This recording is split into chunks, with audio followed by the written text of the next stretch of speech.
Hammaga salom. Uzwell yana siz bilan.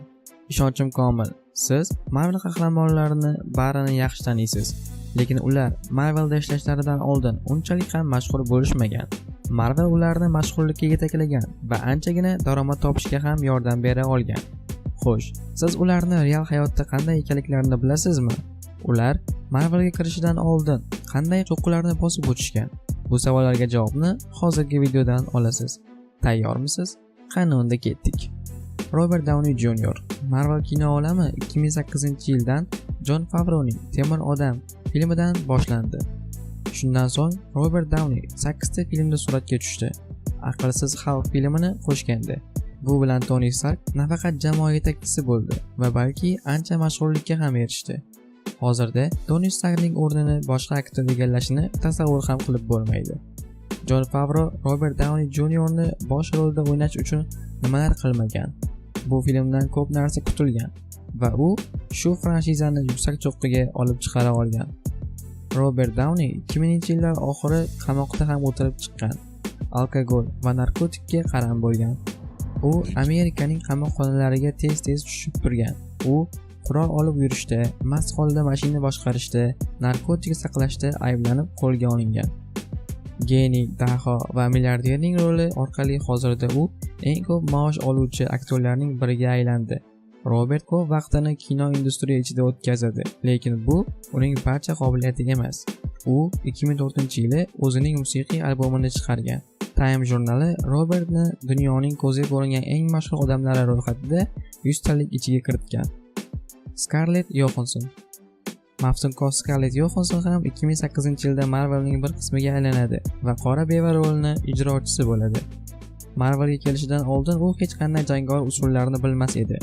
Bu rol uchun esa u haftasiga 7 kun, 7 oy shug'ullangan. Aynan Qasoskorlar filmlari uni Gollivudddagi eng ko'p maosh oluvchi ayol aktrisasiga aylantirdi. O'tgan yil ichida u taxminan 40,5 million dollar ishlab topgan va ko'pgina qismi qora beva roli uchun. Yaqindagina chiqishi kutilayotgan Qora beva filmi uchun u yana 15 million dollar ishlab oladi. Taxminan shuncha pulni Qasoskorlar cheksizlik urushi filmi uchun Chris Evans ishlab topgan. Chris Hemsworth esa Thor Ragnarok filmida shuncha pul ishlagan edi. Lekin bular Robert oladigan maoshga yetarli emas. U Temir odam birinchi filmi uchun atigi 500 ming dollar olgan bo'lsa ham, 2012-yildagi Qasoskorlar filmi uchun unga 50 million dollar to'lashgan. Scarlett Johansson ham yaxshigina maosh olishiga qaramay, u pul sarflashni uncha xushlamaydi.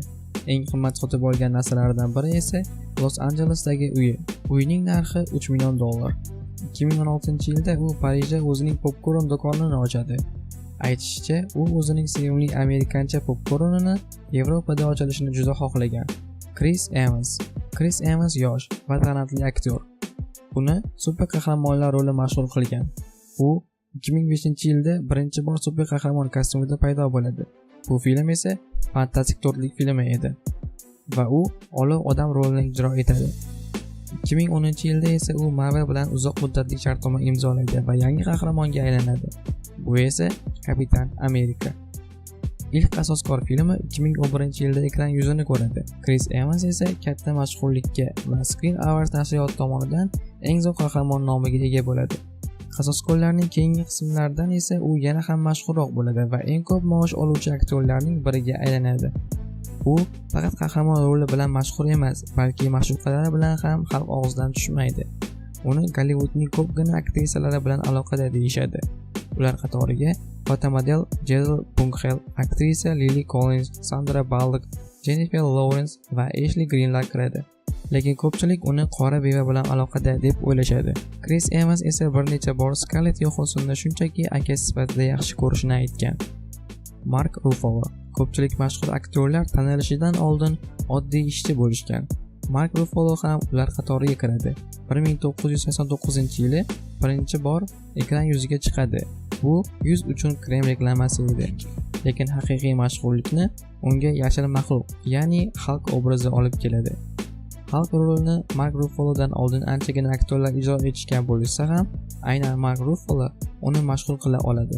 Mark Ruffaloning o'zi ham o'zini Hulkka o'xshatadi. Aktyor so'zlariga ko'ra yoshligida unda daxli bilan muammolar bo'lganligini aytadi. Uning xonasidagi devorlarga ancha-muncha rasm suratlar osilgan. Gap shundaki, ular devordagi yoriqni bekitish uchun kerak bo'lgan. Kris Hemsworth.